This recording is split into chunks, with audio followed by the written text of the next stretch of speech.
नगरी तुल्यन्निजान्तर्गतं पश्यन्नात्मनि मायया बहिरिवोद्भूतं यथा निद्रया यस्साक्षात् कुरुते प्रबोधसमये स्वात्मानमेवाद्वयं तस्मै श्रीगुरुमूर्तये नमः इदं श्रीदक्षिणामूर्तये बीजस्यान्तरिवाङ्कुरो जगदिदं प्राङ्निर्विकल्पं पुनः मायाकल्पितदेशकालकलना वैचित्रचित्रीकृतं मायावीव विजृम्भयत्यभिमः योगी वयस्वेच्छया तस्मै श्रीगुरुमूर्तये नमः इदं श्रीदक्षिणामूर्तये तस्मै श्रीगुरुमूर्तये नमः इदं श्रीदक्षिणामूर्तये।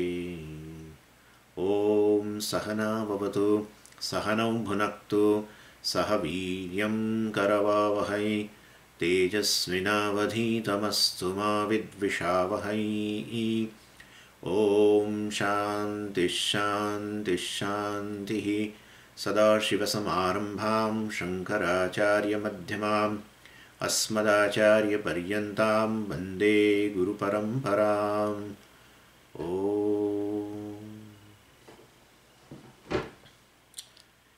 આ નૈષ્કર્મ્ય સિદ્ધિ આપણે આ ગ્રંથ શરૂ કરેલો છે. નૈષ્કર્મ્યનો અર્થ થાય છે મોક્ષ. મોક્ષની સિદ્ધિ કેવી રીતે થાય એ મુખ્ય વિષય છે. આચાર્ય સુરેશ્વરાચાર્યજી, શંકરાચાર્યજીના જે 4 શિષ્યો હતા એમાંના એક સુરેશ્વરાચાર્યજી, જે પોતે બહુ મોટા પૂર્વમીમાંસક હતા. એમનું નામ, પૂર્વાશ્રમનું નામ મંડન મિશ્ર, જેમની સાથે આચાર્યએ, આપણા શંકરાચાર્યજીએ સંવાદ કરીને વેદનું તાત્પર્ય, છેવટે વેદ 2 કામ કરે. વેદનું એક મુખ્ય કાર્ય શું છે? સાધન સાધ્યનો બોધ આપવો. જીવનનું સાધ્ય શું છે એ સ્પષ્ટ કરવું. આપણી દ્રષ્ટિએ, દાખલા તરીકે આપણે વેદ પાસે ન જઈએ તો પણ આપણને ખબર છે આપણા જીવનના ગોલ શું છે. દરેકના ગોલ જુદા જુદા હોય છે. એક જ વ્યક્તિના જુદા જુદા સમયે જુદા જુદા ગોલ હોય છે. પણ વાસ્તવની અંદર શાસ્ત્ર કહે છે કે આવું કશું છે નહીં. ખરેખર જે કંઈ વ્યક્તિ આ જગતમાં જન્મે છે એ પ્રત્યેક વ્યક્તિના જીવનનું ધ્યેય એક જ હોય છે. આવું એટલે એસ્ટાબ્લિશ કરવું પડે કે એ આવું તમે કેવી રીતે કહી શકો. મારું ને તમારું ધ્યેય જીવનનું જુદું જુદું છે. ત્યારે શાસ્ત્ર આટલું બધું બોલ્ડલી ડિક્લેર કરે કે આ જગતમાં જે પણ વ્યક્તિ પહેલાં જન્મેલી હતી, અત્યારે જન્મી છે અને ભવિષ્યમાં જે જન્મવાની છે, એ બધી જ વ્યક્તિ, મનુષ્ય માત્રનું એક જ ધ્યેય છે, સાધ્ય એક જ છે, અને છે મોક્ષ, મુક્તિ, ઇન્ડિપેન્ડન્સ, સ્વતંત્રતા. બસ સ્વતંત્રતા જોઈએ છે. હંમેશા ચળવળ બધી સ્વતંત્રતાની જ હોય છે. ફ્રીડમ. બસ કોઈ પણ રીતે મને કોઈ દબાવે નહીં, બસ આટલું જોઈએ છે. સ્વામીજી, હું તો કોઈના અહેસાનમાં રહેવા માગતી નથી કે માગતો નથી. અને એમાં આ વસ્તુ વ્યક્તિ કહે ત્યારે આપણને એમ થાય કે ભાઈ આ વ્યક્તિ અહંકારી. એવું નથી. એના હૃદયની ઝંખના છે. મનુષ્ય માત્રની ઝંખના છે. પ્રાણી માત્રની ઝંખના છે. તમે જોઈ શકો છો કોઈ પ્રાણીને, પક્ષીને જ્યારે પૂરવામાં આવે કોઈ જગ્યાએ ત્યારે તરફડે જ બિચારું, એને બહાર નીકળવું છે. એટલે એક જીવ માત્રનો આ એક ધ્યેય છે સ્વતંત્રતા, મોક્ષ, મુક્તિ.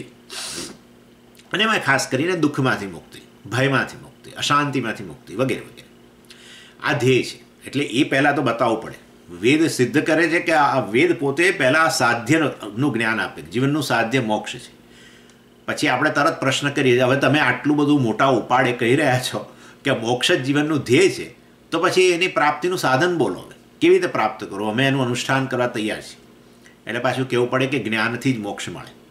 જ્ઞાનથી, કેવળ જાણવા માત્રથી મોક્ષ મળે. અર્થાત પાપડ પણ શેકેલો પાપડ પણ ન ભાગો તોય તમે મુક્ત થઈ જાઓ, એમ કહેવાનો આશય છે.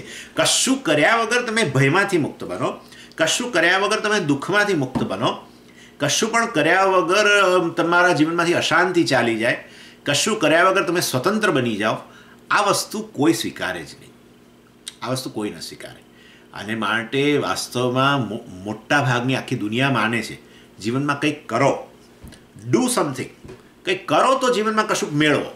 કશું કર્યા વગર જ જીવનનું ધ્યેય સિદ્ધ થઈ જાય અને હંમેશ માટે આનંદ, હંમેશ માટે જીવન, મતલબ સુખ પ્રાપ્ત થઈ જાય, શાંતિ પ્રાપ્ત થઈ જાય, અભયતા આવી જાય. કશું જ કર્યા વગર ખાલી આવી રીતે ખુરશી પર બેસી રહીને ખાલી ચિંતન કરવા માત્રથી આવું થઈ જાય, આવું કોણ માને? અને માટે વાસ્તવની અંદર જ્ઞાનથી મોક્ષ સિદ્ધ થાય છે. એ નૈષ્કર્મ્ય સિદ્ધિ. નૈષ્કર્મ્ય કર્મ માત્રનો ભાવ, અને એમાં જાણી જોઈને નામ આપવામાં આવ્યું છે, કારણ કે પોતે કર્મથી જ જીવનનું ધ્યેય સિદ્ધ થાય છે એવું પોતે જ માનતા હતા સુરેશ્વરાચાર્યજી જ્યારે પૂર્વાશ્રમમાં હતા ત્યારે, મંડન મિશ્ર તરીકે. અને તો આચાર્યએ જઈને બતાવ્યું કે વેદનું તાત્પર્ય તો મોક્ષ છે, અને એ મોક્ષ વસ્તુ વાસ્તવમાં એ કેવળ આત્માનું જ બીજું નામ મોક્ષ છે. અને અર્થાત તમે મોક્ષ સ્વરૂપ છો, તમે આત્મા છો, તમે મોક્ષ સ્વરૂપ છો. અર્થાત મોક્ષ કોઈ પ્રાપ્તિનો વિષય છે જ નહીં. અને માટે મોક્ષ તમે પ્રાપ્તિનો વિષય ન હોય ને તમે મોક્ષ સ્વરૂપ હોવ, પણ તમે કહો કે ના હું તો આવું માનતો નથી, હું મુક્ત છું એવું માનતો નથી, તો પછી આપણે કહીએ કે અજ્ઞાન નામની વસ્તુ રહેલી છે, તમે તમારી જાતને જાણતા નથી. અને માટે જ્ઞાનથી અજ્ઞાનની નિવૃત્તિ કરો તો તમને ખ્યાલ આવશે કે તમે કેવળ મોક્ષ સ્વરૂપ છો, મોક્ષ પ્રાપ્ત થશે. અને માટે જ્ઞાનની જ આવશ્યકતા છે. આ આચાર્યનો આર્ગ્યુમેન્ટ હતો. મંડન મિશ્ર કહે છે કે ના, જીવનમાં કર્મ જ હોવું જોઈએ. મંડન મિશ્ર એટલે આજનો વર્ગ, આજના મનુષ્ય બધા. એટલે જેમ સ્વામીઓની ટીકા થાય, સ્વામીઓ આવી રીતે બેઠા બેઠા હંમેશા બધા પ્રવચનો આલ્યા કરતા હોય, એટલે એમના માટે આ જ વસ્તુ ઊભી થવાની છે. એમના માટે આ જ કહેવાય છે. આ લોકો બેઠા બેઠા આ બધું બોલ્યા કરે છે, એનો શું મતલબ છે? કંઈક કરો. એટલે મતલબ કે જીવનની અંદર કંઈ પ્રવૃત્તિ કરો. જીવનમાં કંઈ સિદ્ધ કરવું હોય, તમારા જીવનમાં કંઈ કલ્યાણ ઈચ્છતા હોય તો કંઈક કરો. કશું કર્યા વગર તમે આ બધી વસ્તુઓની ખાલી વાતો કરો છો. ચાલો એ તો જવા દો, સાધકો આવું માને છે. સાધકો ન હોય ને એ તો બધું આવું કે જીવનમાં કંઈક કરવાથી કશું પ્રાપ્ત થાય. સાધકો આવું માને છે. સ્વામીજી બધું જ્ઞાન તો બહુ એ મેળવ્યું, પણ હજુ પ્રેક્ટિસમાં નથી આવતું. એટલે આ છૂટતું જ નથી. પ્રેક્ટિસ, હવે આ શબ્દ બદલાઈ ગયો, ખાલી આટલું જ છે. નોલેજ, બસ. આ જ્ઞાન શું આખો દિવસ સ્વામીજી? આ બધું ક્લાસ ભરીને કરવાનું શું? કંઈક પ્રેક્ટિસમાં લાવો તો બરાબર ને. એટલે આ ન છૂટે કોઈ રીતે. જીવનનું મુખ્ય ધ્યેય જે મનુષ્ય માત્ર ઝંખે છે એ કેવળ આવી રીતે ટેબલ ખુરશી પર બેસવાથી હવે પ્રાપ્ત થઈ જાય, આવું કોઈ માને જ નહીં. એટલે સુરેશ્વરાચાર્યજીને થયું. આ બધી ચર્ચા આપણે બહુ થઈ ગઈ છે ભાઈ, 6 કે 7 ક્લાસ તો ઓલરેડી થઈ ગયા. એનીવે, પણ તો મારો કહેવાનો આશય એટલો જ છે કે સુરેશ્વરાચાર્યજી એટલે કહું નૈષ્કર્મ્ય સિદ્ધિ. જીવનમાં નૈષ્કર્મ્ય લાવવું, કર્મનો અભાવ માત્ર, કર્તૃત્વનો અભાવ, કર્મનો અભાવ, કર્મના બોજાનો અભાવ, અને માટે ગિલ્ટનો અભાવ, હર્ટનો અભાવ, બધાનો અભાવ. બસ આનંદ જ હોય કેવળ. અપરાધની લાગણી નહીં, કે ગવાયાની લાગણી, કોઈ કશું હોય જ નહીં, કર્તૃત્વ જ નહીં, કર્મનો કોઈ બોજો જ નહીં. અને છતાંય એ નૈષ્કર્મ્ય થઈ તો આત્માનું સ્વરૂપ છે. કર્તૃત્વથી રહિત આત્મા છે, આત્મા કરતા છે, અને એ તમારું વાસ્તવિક સ્વરૂપ છે. તમે તમારી જાતને કરતા માનો છો, એ એક મહાન ભૂલ છે, મોટી એરર, અને એ છૂટતી નથી. એટલે નૈષ્કર્મ્ય અર્થાત આત્મા નૈષ્કર્મ્ય છે. નિર્ગત કર્મ યસ્માત, જેમાં કર્મનો અભાવ, કર્તૃત્વનો અભાવ છે. કર્મ અર્થાત કર્તૃત્વ વગર કર્મ ન હોય. જ્યાં કર્તૃત્વ હોય ત્યાં જ કર્મ કહેવાય, નહીં તો કર્મ ન હોય. અને એટલા માટે બીજા જગતના મનુષ્યથી ઇતર બધા પ્રાણીઓ જે છે એ બધું બહુ કરતા દેખાય છે. દોડ ને આન તે ઘણું બધું કરે છે ને બધાએ. એક જીવ કોઈ બેઠેલું દેખાતું જ નથી, પણ એ કોઈ કર્મ કરતા નથી. એમાં કોઈ પુણ્યપાપ વગેરેની ઉત્પત્તિ જ થતી નથી. કર્મફળની એ રીતે ઉત્પત્તિ થતી નથી. મનુષ્ય જે કરે છે એ જ કર્મ કહેવાય, કારણ કે એની પાછળ કર્તૃત્વ રહેલું છે, ફ્રી વિલ રહેલી છે, પસંદગી રહેલી છે. અને એ દ્રષ્ટિએ વાસ્તવમાં અહીંયા નૈષ્કર્મ્ય અર્થાત જેમાં કર્તૃત્વની લેશ પણ નથી, કર્તાપણાનો લેશ પણ નથી, ગંધ પણ નથી, જેને કહેવાય એવું આ આત્મા જે છે નૈષ્કર્મ્ય મોક્ષ સ્વરૂપ છે. અને વાસ્તવમાં નૈષ્કર્મ્ય સિદ્ધિ અર્થાત એ મોક્ષની સિદ્ધિ કેવી રીતે થાય, મોક્ષ કેવી રીતે પ્રાપ્ત થાય, એના વિષયક આ ગ્રંથ જ્ઞાનથી મોક્ષ પ્રાપ્ત થાય. અને હવે તમે સમજી ગયા હશો. એટલે આવું જ્ઞાનથી મોક્ષ પ્રાપ્ત થાય, એની સામે મહાન પૂર્વ પક્ષ કયો હોય? જ્ઞાનથી મોક્ષ મળે જ નહીં. આ મોટો પૂર્વ પક્ષ જે છે એની ચર્ચા થવાની છે. એટલે મંડન મિશ્ર પોતે જ પૂર્વ મીમાંસક હતા. કર્મથી જ બધી જીવનમાં સફળતા આવે, કર્મ વગર જીવનમાં સફળતા આવે જ નહીં. ખાલી બોલવાથી ને પ્રવચનો કરવાથી અને કશું જ્ઞાન પ્રાપ્ત કરવાથી કશું મળે જ નહીં. એને કાં તો પ્રેક્ટિસમાં લાવો, અથવા આવું આત્મજ્ઞાન નામની કોઈ વસ્તુ જ નથી. વગેરે વગેરે. પૂર્વમીમાંસકો કહે છે કર્મ જ મહાન વસ્તુ છે. મુખ્ય વસ્તુ જીવનની અંદર છે કર્મ છે. અને માટે તમે જીવનમાં કંઈ સફળતા ઈચ્છતા હો, સિદ્ધિઓ ઈચ્છતા હો, અને મતલબ જીવનને સફળ બનાવવું હોય, કલ્યાણ કરવું હોય તો કર્મ કરો. એનીવે, એટલે સુરેશ્વરાચાર્યજી આ આખી વસ્તુનું ખંડન કરવાના છે. અને એને બહુ ઇલાબોરેટ ખંડન, કારણ કે પોતે પૂર્વમીમાંસક હતા પહેલાં, એટલે એમને ખબર છે કે કઈ પ્રકારની મુશ્કેલીઓ આ પૂર્વમીમાંસકોને છે. બધી એક પેલા કહીએ ને આપણે નાળ જાણે છે બરાબર. અને એટલે સુરેશ્વરાચાર્યજી પહેલાં તો આ 9મા શ્લોકથી, આપણે અત્યારે પહેલા અધ્યાયની અંદર છીએ, અને એમાં 4 અધ્યાય છે નિષ્કર્મ સિદ્ધિમાં. પહેલો અધ્યાયની અંદર આ પૂર્વપક્ષ, પૂર્વમીમાંસક, એનું ખંડન કરશે. પછી બીજા અધ્યાયની અંદર વેદાંતનો સિદ્ધાંત, કે કેવી રીતે જ્ઞાનથી મોક્ષ પ્રાપ્ત થાય.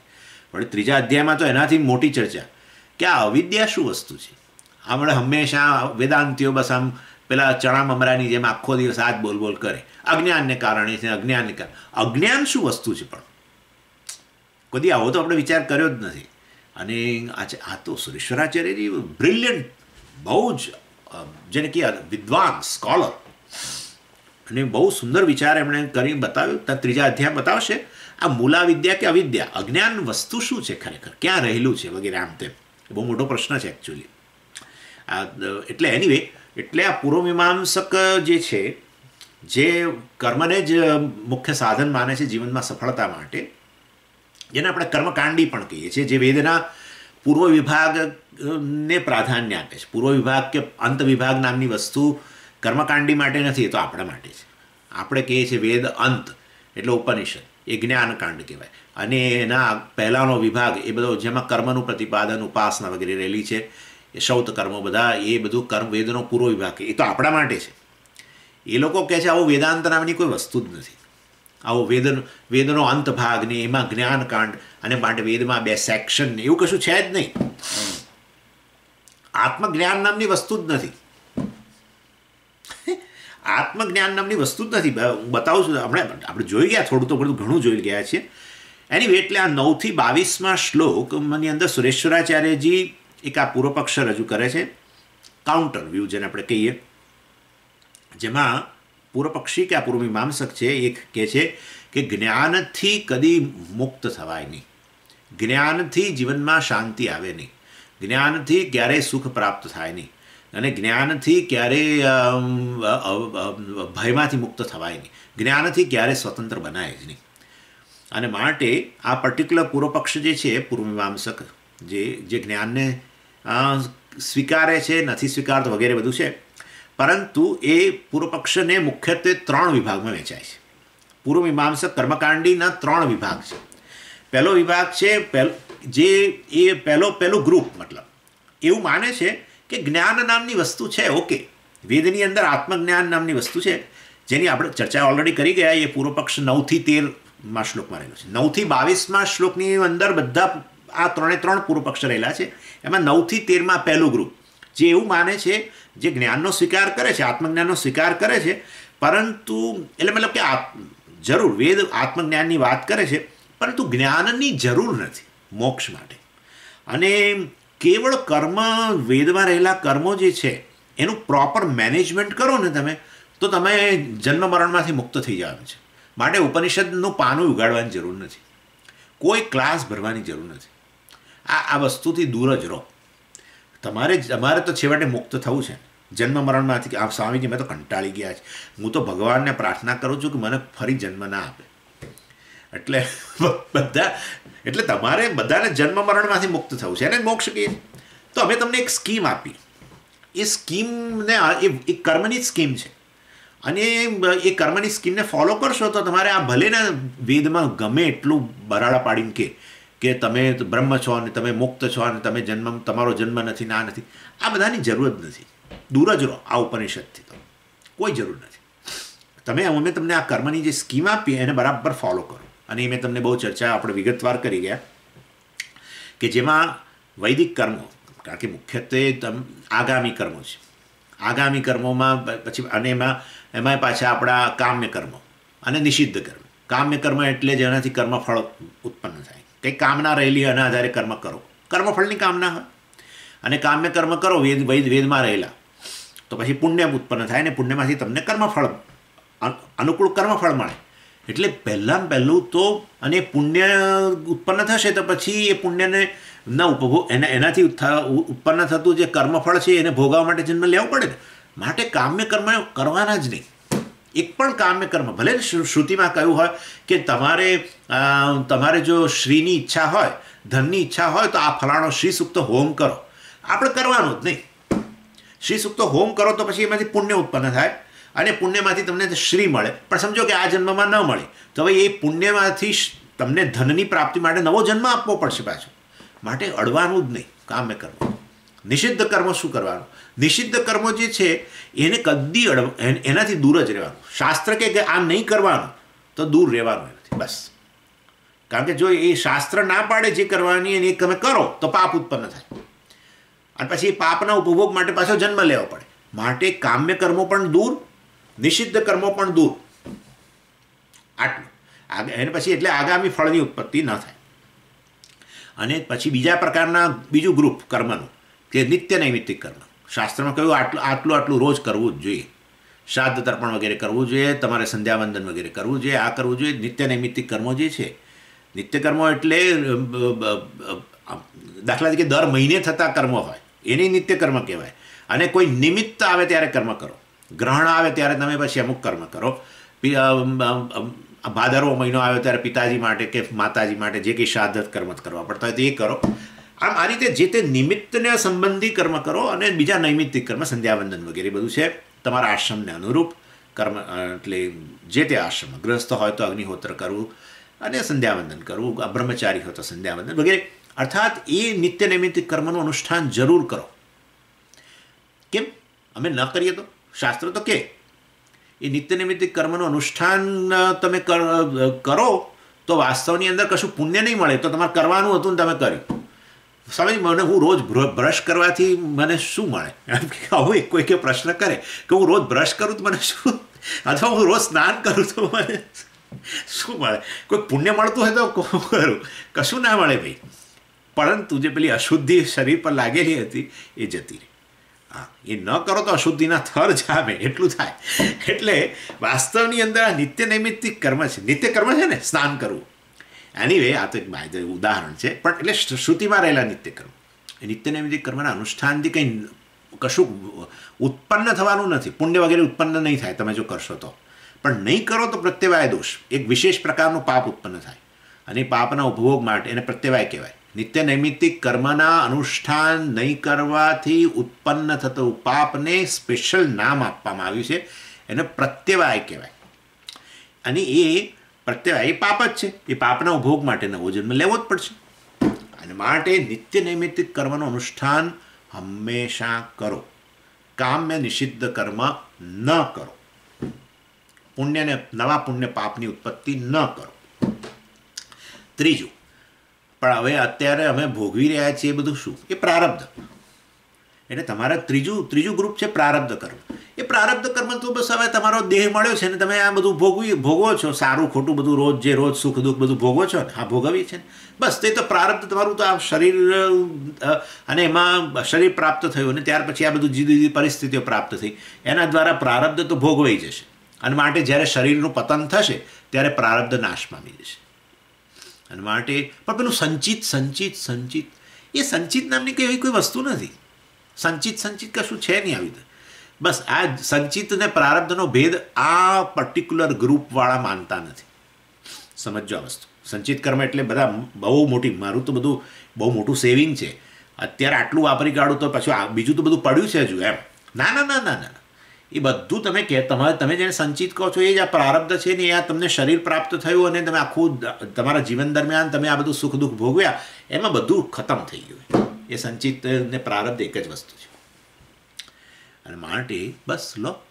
તો હવે નવો જન્મ તમને શેનાથી મળશે કહો? પુણ્ય પાપ તો નવા તમે ઉત્પન્ન કર્યા નથી. કામ્ય કર્મો છોડી દીધા, પ્રતિષિદ્ધ કર્મોથી દૂર રહ્યા. નિત્ય નૈમિત્તિક કર્મ રોજે રોજ જે કરવાના હતા નિમિત્તને અનુરૂપ એ બધા તમે કર્યા.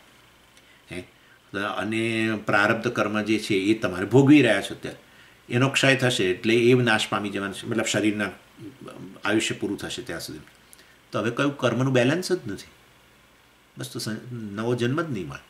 શા માટે આ બધી માથાકૂટ કરવી? આ શ્રવણ મનન નિધિધ્યાસન સાધન ચતુષ્ટય સંપત્તિ ફલાણું ઢીકણું છોડો. અમે તમને કેવી સરસ સ્કીમ બતાવી છે, આ કર્મની સ્કીમ. શાસ્ત્રમાં આત્મજ્ઞાન નથી મેં એવું નથી કહેતા, પણ જરૂર નથી. મોક્ષ પ્રાપ્તિ માટે એની કોઈ જરૂર નથી. છોડી જ દો, આજથી જ છોડી દો, ભણવાનું જ છોડી દો. કાલથી આ ગ્રુપમાંથી નીકળી જાઓ અને આ ઉપનિષદના પુસ્તકો વગેરે હોય તો એ પસ્તીના ભાવે કંઈક આપવા હોય તો આપી દો, ભગવદ્ ગીતા આપી દો, બધું આપી દો, કશું જરૂર નથી. કેવી સરસ સ્કીમ છે. આ પહેલું ગ્રુપ પૂર્વ પક્ષમાં જે પૂર્વમીમાંસક છે એનું આ પહેલું ગ્રુપ આવું વિચારે છે કે જ્ઞાન છે ખરું શાસ્ત્રમાં, પણ મોક્ષ માટે આત્મજ્ઞાનની જરૂર નથી, કર્મથી મોક્ષ મળે. ચાલો હવે બીજું ગ્રુપ એ કહે છે કે વાસ્તવની એ 14 થી 19 શ્લોક, 9 થી 13 શ્લોકની અંદર પહેલું ગ્રુપ, 9 થી 22 પૂર્વ પક્ષ રહેલો છે, એમાં 9 થી 13 પહેલું ગ્રુપ, 14 થી 19 બીજું ગ્રુપ, 20 થી 22 ત્રીજું ગ્રુપ. એટલે અત્યારે આ બીજું ગ્રુપની ચર્ચા કરીએ. બીજું ગ્રુપ શું કહે છે? બહુ અત્યારે ચર્ચા આપણી એ જ ચાલી રહી છે બીજા ગ્રુપ વાળાની. બહુ ઇન્ટેલિજન્ટ લોકો છે, બહુ જ હોશિયાર લોકો છે, અતિ હોશિયાર. તમે વિચાર્યું પણ નહીં હોય કે આ કેવી રીતે આ વસ્તુ કેવું ચિંતન કરેલું છે આ લોકોએ. જ્ઞાન નામની વસ્તુ છે જ નહીં. શાસ્ત્રની અંદર આત્મજ્ઞાન વધારે પાવરફુલ લોકો છે. શાસ્ત્રમાં આત્મજ્ઞાન નામની, આ બરાબર ધ્યાન આપજો, આ વસ્તુ સમજવાની છે. શાસ્ત્રમાં આત્મજ્ઞાન નામની કોઈ વસ્તુ રહેલી જ નથી. જ્ઞાન એટલે શું? Understanding the fact. જ્ઞાન એટલે શું? દાખલા તરીકે હું કહું કે આ બકેટની અંદર પાણી છે, મેં તમને આ જ્ઞાન આપ્યું કે આ બકેટમાં પાણી છે, અથવા અત્યારે બહારની લાઇટ ચાલુ છે, ફલાણું આ છે, ઢીકણું આ છે. અર્થાત જે હકીકત છે એ તમે આ શબ્દો દ્વારા પ્રગટ કરો છો, આટલું જ છે ને. અને જ્ઞાન કહેવાય, અન્ડરસ્ટેન્ડિંગ ઓફ સર્ટન ફેક્ટ.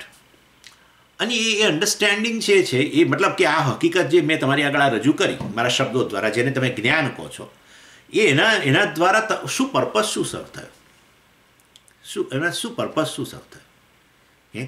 દાખલા તરીકે હું કહું કે આ માટલીમાં પાણી છે, જ્યાં તમને ખબર નથી, અને મેં તમને કહ્યું કે ભાઈ માટલીમાં પાણી છે, અથવા માટલીમાં ફ્રેશ આજે જ ભરેલું પાણી છે, તો તમને મેં આ જ્ઞાન આપ્યું. મતલબ એ હકીકત છે કે આજે સવારે ભર્યું છે અને મેં તમને એનું જ્ઞાન આપ્યું. તો શું તમારા જીવનનું શું પ્રયોજન સિદ્ધ થયું? શું પ્રયોજન સિદ્ધ થયું? લો, જ્ઞાનથી પ્રયોજન સિદ્ધ થઈ જાય. આ મોટી મોટી વાતો વેદાંતિઓની, જ્ઞાનથી જીવનનું મુખ્ય પ્રયોજન પરમ પુરુષાર્થ સિદ્ધ થઈ જાય. શું સિદ્ધ થયું? આ મેં તમને આ જ્ઞાન આપ્યું, તો પ્રયોજન શું? પ્રયોજન શું? આ તમને જ્ઞાન આપ્યું એનું પ્રયોજન તો કંઈક સિદ્ધ થવું જોઈએ. તમે અહીંથી ઊભા થાઓ ખુરશીમાંથી, તમને તરસ લાગી છે, ખુરશીમાંથી ઊભા થાવ અને જઈને પાણી લઈને પીઓ, તો પ્રયોજન સિદ્ધ થાય ને. એટલે જ્ઞાનનું પ્રયોજન નથી. આ પ્રયોજન શેનું છે? કર્મનું છે. ઊભા થયા, પાણી લીધું અને પીધું. તરસ લાગી છે, તમને ખબર છે કે આ માટલીની અંદર પાણી ફ્રેશ આજે ભરેલું પાણી છે, પણ તમે કર્મ ન કરો તો કોઈ પ્રયોજન જ નથી. કર્મ કરો ને તો પ્રયોજન છે. ત્યાં પાણી છે સરસ, અને તમને અહીંયા તરસ લાગી છે, અને જ્ઞાનથી તમારી તરસ છીપે છે? નથી છીપતી. આ તો બહુ સરળ વસ્તુ છે. જુઓ, એક કોઈ આપણે બધા બેઠા અહીંયા સામે બધા મિત્રોને જોઈને મને યાદ આવે છે કે કોઈક તમે આઈટમ બનાવી હોય તો તમને જ્ઞાન આપે ને, પેલી કુક બુક જે હોય આપણા શક્તિબેને પ્રગટ કરેલી છે ને, કે પેલી અમુક રસોઈ પેલી વિશેષ આઈટમ બનાવી હોય તમારે, તો એમણે બુક લખી છે, એમાં બતાવે કે આ વસ્તુ લો, આટલું લો, આટલું લો, આટલું લો, અને એને આ રીતે ભેગી કરો, આ રીતે આમ કરો, તેમ કરો. આ બધી હકીકત, બરાબર છે? આ બધું હકીકત છે કે આ રીતે કરવાથી આવી ડીશ તૈયાર થાય છે. આ બધું શબ્દો દ્વારા એમણે રજૂ કર્યું, અને એને કહેવાય, આપણે શું કહીએ, એ જે તે આઈટમનું આપણને જ્ઞાન પ્રાપ્ત થયું. લો, જ્ઞાન પ્રાપ્ત થયું. આજે મેં આઈટમ વિશે જાણ્યું. હવે વસ્તુ અન્ન છે, પરંતુ હું કર્મ ન કરું, એ બનાવું નહીં, તો મારી ભૂખ ક્યાંથી ભાગવાની છે? એટલે જીવનમાં જ્ઞાન જે છે એનાથી કોઈ પ્રયોજન સિદ્ધ ન થાય. ભૂલે ચૂકે આ વેદાંતિઓના ચક્કરમાં ન આવશો, રખડી પડશો.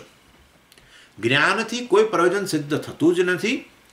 જ્ઞાન આવી રીતે પ્રાપ્ત કર્યા પછી પણ વાસ્તવમાં કર્મ કરો ત્યારે પ્રયોજન સિદ્ધ થાય છે.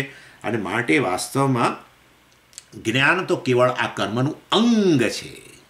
જરૂર તમારે આઈટમ બનાવવી હોય તો તમારે જ્ઞાન જોઈએ, પણ તમારી ભૂખ ભાંગશે કે તમને જે તે વસ્તુનો આનંદ આવશે ખાવાથી, એ તો પેલું બનાવશો ત્યારે, કર્મ કરશો ત્યારે. માટે કહેવાતું આ જ્ઞાન એ કર્મનું અંગ છે. જ્ઞાન સ્વતંત્ર રીતે મોક્ષ સિદ્ધ કરી આપે છે, જીવનનું પ્રયોજન સિદ્ધ કરે છે, આવું રખે માનતા. આ કર્મ અંગી છે, જ્ઞાન અંગ છે. માટે વેદની અંદર કર્મનું જ તાત્પર્ય છે. આ બધા ઉપનિષદમાં આ લોકો બધા મહાવાક્યો બોલે છે, અહમ બ્રહ્માસ્મિ ફલાણું, આ બધાનું કોઈ અર્થ જ નથી. એ બધા ખાલી જે તે કર્મના અંગ રૂપે લઈ લો. બાકી મુખ્યત્વે તો કર્મ કરો, સૌત કર્મ કરો, નિત્ય નૈમિત્તિક કર્મ કરો અને જીવનનું પ્રયોજન સિદ્ધ કરો.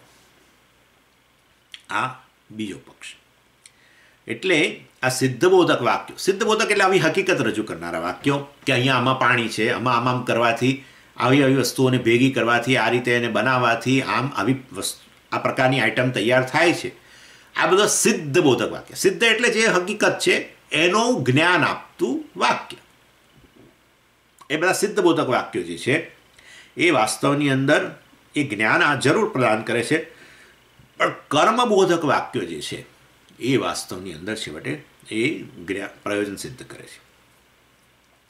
એટલે તમારા આ શાસ્ત્રની અંદર તમને જ્યાં જ્યાં આવા સિદ્ધબોધક વાક્યો લાગે, જે હકીકત રજૂ કરતું હોય, જે જ્ઞાન પ્રદાન કરતું હોય, એ બધા વાક્યોને કર્મબોધક વાક્યો સાથે જોડો. કર્મબોધક, બોધ આપનારા, કર્મનો બોધ આપનારા વાક્યો સાથે જોડો અને એ કર્મ કરો અને પછી તમારા જીવનનું પ્રયોજન સિદ્ધ થાય. એટલે જેમ હમણાં મેં તમને કહ્યું એ રીતે કે આ જે છે ખાલી જળ વિશેનું જ્ઞાન પ્રાપ્ત કરવાથી કંઈ તરસ ન છીપે. એનું જ્ઞાન પ્રાપ્ત કર્યા પછી તમારે એ જળને ગ્રહણ કરવા માટે કર્મ કરવું જ પડે, ત્યારે તમારી તરસ છીપે. એટલે આ રીતે વાસ્તવની અંદર એટલે પૂર્વમીમાંસકો કહી રહ્યા છે કે આ વેદની અંદર જે સિદ્ધબોધક વાક્યો છે એ ખરેખર કોઈ પ્રયોજન સિદ્ધ કરતું નથી, અને જ્યાં સુધી એને તમે કર્મબોધક વાક્યો સાથે ન જોડો. જે તે શૌત કર્મ છે એ જરૂર યજ્ઞ કર્મ વગેરે છે એ કરવા જોઈએ. અને આ સિદ્ધબોધક વાક્યો છે બધા અપ્રમાણ છે, અને જ્યારે કર્મબોધક વાક્યો છે એ જ પ્રમાણ છે, એ જ વેલિડ છે. એનાથી જ જીવનનું પ્રયોજન સિદ્ધ થાય છે, અને એ જ વેદનું તાત્પર્ય છે. વેદનું તાત્પર્ય કર્મ છે, જ્ઞાન નહીં. કારણ કે જ્ઞાનથી કોઈ પ્રયોજન સિદ્ધ થતું નથી. વેદ તો વેદ ઈચ્છે છે, વેદ તો માતા છે, શ્રુતિ માતા, અને એ ઈચ્છે છે કે તમે જીવનમાં તમારું પ્રયોજન સિદ્ધ કરો. પ્રયોજન સિદ્ધ કર્મથી થાય, અને માટે વેદનું પ્રયોજન, વેદનું તાત્પર્ય, વેદનો ભાર કર્મમાં જ રહેલો છે. અને માટે આત્મજ્ઞાન વિષયક વાક્યો છે નહીં. અને માટે અમે આવો આત્મજ્ઞાન નો વિષયક વાક્યોનો સ્વીકાર કરતા નથી. અને જે કોઈ જ્ઞાન હકીકત રજૂ કરનારા વાક્યો જે તે હશે ખરા શાસ્ત્રમાં, એ બધાને તમારે કર્મ સાથે જોડી દેવા જોઈએ. એ કર્મના અંગ છે, કર્મ જ અંગી છે, એ જ તમારા મુખ્ય વસ્તુ છે. અંગી મુખ્ય હોય, અંગ ગૌણ હોય, અને માટે એ અંગી કર્મરૂપી અંગી જ તમારા જીવનનું પ્રયોજન સિદ્ધ કરશે. એટલે આ રીતે આ ગ્રુપ, આ બીજું ગ્રુપ જે છે આ પૂર્વ પક્ષનું અથવા પૂર્વ મીમાંસકનું આ બીજું ગ્રુપ કહે છે કે આત્મજ્ઞાન. પહેલું ગ્રુપ હતું કે કહે છે કે આત્મજ્ઞાન નામની વસ્તુ છે શાસ્ત્રમાં જરૂર, પણ મોક્ષ માટે એની જરૂર નથી, અને એમણે પેલી કર્મની સ્કીમ રજૂ કરી. બીજું ગ્રુપ કહે છે આત્મજ્ઞાન નામની વસ્તુ જ નથી. એ તો બધા ગૌણ વાક્યો છે, બધા અહમ બ્રહ્માસ્મિ આ બધું ગૌણ વાક્યો છે. આ બધા વેદાંતિઓ તમને બધાને ભૂરકી નાખવા માટે, તમને બધાને એમાં ધસડી જવા માટે, અને આખું પેલું શું છે ને કહેવાય, એ શિષ્યવૃંદ ઊભું કરવા માટે આ બધું નાટક કરેલું છે લોકોએ. મહાવાક્ય કશું મહાવાક્ય નથી, બધા ગૌણ વાક્યો છે બધા એકદમ. કારણ કે એનાથી કોઈ પ્રયોજન જ ના થાય. જેનાથી કોઈ પ્રયોજન સિદ્ધ ન થાય એ વાક્યોનું મહત્ત્વ ન હોય. હકીકત આ તો વ્યવહાર છે. હું તમને કશું અત્યારે આ વાક્યો બોલતો હો, પણ એનાથી તમારા જીવનનું કોઈ પ્રયોજન સિદ્ધ ન થાય, તો તમે એને કેટલું પ્રાધાન્ય આપશો? મને કહો, તમે કેટલું પ્રાધાન્ય આપશો? કશું નહીં, બોલ્યા કરે. આવું કે લોકો. એટલે બિચારા મા બાપ ઘણી વાર છે બોલતા હોય ને કશું, અને આપણા છોકરાઓ એકવાર યંગ બની જાય ને પછી એમને લાગે ને, એમને એવું ન લાગે કે આ લોકો જે સલાહ આપે છે એનાથી કંઈ પ્રયોજન સિદ્ધ થવા છે. એટલે એમ કે આ તો બોલ્યા કરે. એટલે વાસ્તવની અંદર આ પ્રકારની સ્થિતિ છે. ગૌણ એમ, પ્રાધાન્ય નહીં, કારણ કે કોઈ પ્રયોજન સિદ્ધ નથી. મારે અહમ બ્રહ્માસ્મિ ફલાણું ઢીકણું, એનો કોઈ બહુ જાજો અર્થ નથી. એ બધા અંગભૂત લો શેષ કહેવાય ને, શેષ ગૌણ, શેષી અંગી મુખ્ય વસ્તુ, કરવાથી પ્રયોજન સિદ્ધ થાય. એટલે આપણે આપણા શબ્દોમાં હવે સાધકની જાર્ગોન, સાધકોનું જાર્ગોન, નોલેજ સ્વામીજી, જ્ઞાન છે એનો શું અર્થ સ્વામીજી? ક્લાસ ભરીને કરવાનું શું? એ બીજાની ટીકા કરે આ રીતે. પોતાની સ્થિતિ તો બદતર છે એકચ્યુઅલી, પણ બીજાની ટીકા કરે. સ્વામીજી આ બધા લોકો ક્લાસ ભરે એનું શું એનું પ્રયોજન? પ્રેક્ટિસમાં તો આવતું નથી. સમજી ગયા તમે? હા, પ્રેક્ટિસ જ્યાં સુધી આપણા મનમાંથી આ પ્રેક્ટિસ શબ્દ નહીં જાય ત્યાં સુધી વેદાંત સમજ્યા નથી. નક્કી છે. એટલે એનો અર્થ કે જ્ઞાનથી પ્રયોજન સિદ્ધ નથી થવાનું એમ કહેવાનો આશય છે. સમજે બધા ક્લાસ ભરે એનાથી શું થવાનું? કંઈક પ્રેક્ટિસમાં લાવે તો બરાબર છે. એટલે આત્મજ્ઞાનને પ્રેક્ટિસમાં લાવો એમ કહે છે. એટલે તમે આવી રીતે બેસી રહીને આવું સાંભળ્યા કરશો તો કંઈક ખરેખર તમે કંઈ મોક્ષ મળવાનો નથી. તમે કંઈક કરો, એને એ જ્ઞાનને કંઈક પ્રેક્ટિસમાં લાવો, કંઈક કર્મ કરો. એનીવે આ લોકોએ ખરેખર એમને ઈશ્વરના અનુગ્રહની જરૂર છે. મોક્ષ વસ્તુ એ આત્માનું સ્વરૂપ છે અને અજ્ઞાન જ માત્ર પ્રશ્ન છે. મારી અને મોક્ષ વચ્ચેનું અંતર કેવળ અજ્ઞાનનું છે અને એ અજ્ઞાન દૂર કરવાનું સાધન, એકમાત્ર સાધન જ્ઞાન છે. હું મોક્ષ સ્વરૂપ જ છું. મોક્ષ સ્વરૂપ હતો છું ને રહેવાનો જ છું. જાણું કે ન જાણું, જાણશો તો તમે ફાયદો થશે, નહીં જાણો તો દુઃખી થશો. તમે તમારી જાતને મોક્ષ સ્વરૂપ નહીં જાણો તો તમે તમારી જાતને બંધનમાં જાણશો, સંસારી જાણશો, દુઃખી થશો. નાહકના દુઃખી જેને કહીએ ને એવું નાહકના દુઃખી થાવ છો. અને તમને રોજે રોજ મુક્ત કરે છે પરમેશ્વર, અને ત્યારે તમે આનંદે અનુભવો છો. અને આ તમારું વાસ્તવિક સ્વરૂપ છે. સુષુપ્તિમાં વગેરેમાં તમે બધી વસ્તુઓથી, સંસારમાંથી મુક્ત થઈ જ જાઓ છો, અલ્પતામાંથી મુક્ત થઈ જ જાઓ છો. અને વાસ્તવમાં તમારો અનુભવ જ છે કે તમે કેવા છો. ખાલી વિશ્લેષણ કરીને તમારે એ વસ્તુને આત્મસાત કરવાની છે, આ મતલબ જાણવાનું છે શ્રવણ મનન વગેરેથી. પરંતુ કહેવાનો આશય એવો છે કે એટલે જ્ઞાન જ જીવનનું પ્રયોજન સિદ્ધ કરે છે. લેશ માત્ર પ્રેક્ટિસ હજુ યાદ આવે ને, હજુ પ્રેક્ટિસ તો માનું કે હજુ આપણા મનમાં સ્પષ્ટતા નથી. સાધન સાધ્યની સ્પષ્ટતાનો અભાવની અંદર આ વાક્યો હંમેશા બોલાય કે knowledge is not enough, we have to put into practice. આ શબ્દો જ્યાં સુધી ચાલુ રહે ત્યાં સુધી સાધન સાધ્યની સ્પષ્ટતા લાવવાનો પ્રયત્ન સાધકે કરવો જ જોઈએ. કશાની આવશ્યકતા નથી, કેવળ જાણવાની જરૂર છે. કારણ કે મોક્ષ સિદ્ધ વસ્તુ છે, આત્મા સિદ્ધ વસ્તુ છે. હું આત્મા છું એ સિદ્ધ વસ્તુ છે અને હું આવો મુક્ત છું. સુષુપ્તિની અંદર આ દેશકાળ બધી મર્યાદાઓમાંથી મુક્ત થઈ જ જાઉં છું અને આનંદનો અનુભવ કરું જ છું. આ દેહ વગેરેના અભાવની અંદર પણ મારું અસ્તિત્વ ચાલુ રહે છે. દેહ વગેરે સાથેનું તાદાત્મ્ય છૂટી ગયા પછી પણ મારું અસ્તિત્વ ચાલુ રહે છે. માટે વાસ્તવમાં સર્વ દેહ વગેરેના ધર્મોથી અતીત છું. દેહની અલ્પતાથી હું અલ્પ નથી વગેરે વગેરે. બસ આ, અને માટે કોઈ પ્રકારની પ્રેક્ટિસની આવશ્યકતા જ નથી, કશું જ કરવાની આવશ્યકતા નથી. એવી સ્પષ્ટતા ખરેખર ઈશ્વરનો અનુગ્રહ જોઈએ એના માટે, બહુ મહાન અનુગ્રહ જોઈએ. અને આ અનુગ્રહના અભાવની અંદર જ લોકો શ્રવણ કરતા રહે છે અને છતાંય કહે છે કે મોક્ષ હજુ ભવિષ્યની અંદર, ભવિષ્યની કોઈ ક્ષિતિજમાં મને દેખાય છે. અહીં અત્યારે તો બોલશો જ નહીં સ્વામીજી કે હું મુક્ત છું. તમે હશો, મારી વાત તો કરશો જ નહીં. હું તો છું જ નહીં મુક્ત, ભવિષ્યની અંદર કંઈ થઈશ. મારે હજુ આ બધી વસ્તુને પ્રેક્ટિસમાં લાવવાની છે. આવું બધું બહુ મેં તો સાંભળ્યું છે. આ બધું હજુ મારે પ્રેક્ટિસમાં લાવવાનું છે. બધું પ્રેક્ટિસમાં. શું એ પ્રેક્ટિસ છે એ તો એ જ જાણે. એ આ જ પૂર્વ પક્ષી છે. આત્મજ્ઞાન અને પ્રેક્ટિસ, કર્મ. ચાલો એ ત્રીજું ગ્રુપ આવશે સમુચ્ચયવાદીવાળું, પણ એમાં જોઈશું આપણે વધારે. ચાલો, એટલે આ મતલબ કે આ બીજો પૂર્વ પક્ષ છે અને એની આપણે શરૂઆત કરેલી. મતલબ આ 14 થી 19મા શ્લોકની અંદર એની ચર્ચા ચાલી રહી છે અને એમાં આપણે 16મો શ્લોક પૂરો કરેલો અને 17મા શ્લોકમાં હતા આપણે. અને એની અંદર હવે કારણ કે પાછો આખું બધું નવેસરથી પાછું એ બધું કરવા માટે બીજા 6 ક્લાસ લેવા પડે. એટલે પણ મેં તમને આમ એક બેકગ્રાઉન્ડ આપી દીધું કે શું થઈ રહ્યું છે અત્યારે. હવે આ 17મા શ્લોકમાં આપણે મેં તમને કહ્યું નિષ્કર્મ સિદ્ધિની એક વિશેષતા એ છે કે આચાર્યએ શ્લોક તો રચ્યા એક વન બાય વન, પરંતુ એ નવો શ્લોક રચ્યો એના માટેની જરૂરિયાત કેમ પડી એ પણ વાસ્તવમાં એમણે પોતે એક વાક્ય લખીને બતાવે, જેને સંબંધ ગદ્ય કહેવામાં આવે. શ્લોક પદ્ય નેચરલી, અને આ વાક્ય એટલે ગદ્ય પ્રોઝ, અને સંબંધ ગદ્ય અર્થાત આ નવા શ્લોક, પૂર્વનો શ્લોક રચેલો હવે અને આ નવો શ્લોક રચ્યો એની વચ્ચેનો સંબંધ, હવે અમારે નવા શ્લોક રચવાની જરૂર કેમ પડી એ વસ્તુ પોતે જ પાછા એક વાક્યમાં લખીને બતાવે. એને સંબંધ ગદ્ય કહેવાય. એટલે સંબંધ ગદ્ય સામાન્ય રીતે જે ગ્રંથના કરતા હોય ને એ તો પોતે શ્લોકો જ લખે, પરંતુ એના ઉપર ટીકા લખનાર જે છે, એના ઉપર એની કોમેન્ટ્રી લખનાર જે હોય એ આ બતાવે કે જુઓ આચાર્ય આ નવો શ્લોક રચ્યો એનું કારણ આ છે, એમ કરીને એ પોતે બતાવે.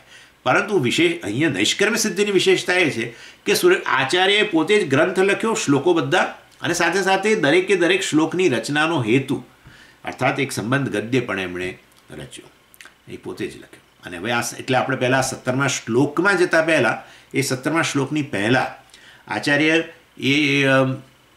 એ શ્લોકમાં શું આવવાનું છે, અથવા તો આ શ્લોક શેના માટે નવો આ 17મો શ્લોક રચે છે એની વાત પણ એક વાક્યમાં કરે છે, જેને સંબંધ ગદ્ય કહેવાય.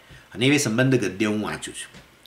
અભ્યુપગત પ્રામાણ્ય વેદાર્થવિદ જૈમિની અનુશાસનાચ, કે પૂર્વપક્ષી, આ બીજા નંબરનો પૂર્વપક્ષી જે છે, જેણે કહ્યું કે આત્મજ્ઞાન નામની કોઈ વસ્તુ નથી શાસ્ત્રમાં, અને જે કંઈક તમે કહો છો એ તો અંગભૂત છે, કર્મજંગી છે, મુખ્ય છે, કર્મથી પ્રયોજન સિદ્ધ થાય વગેરે વગેરે.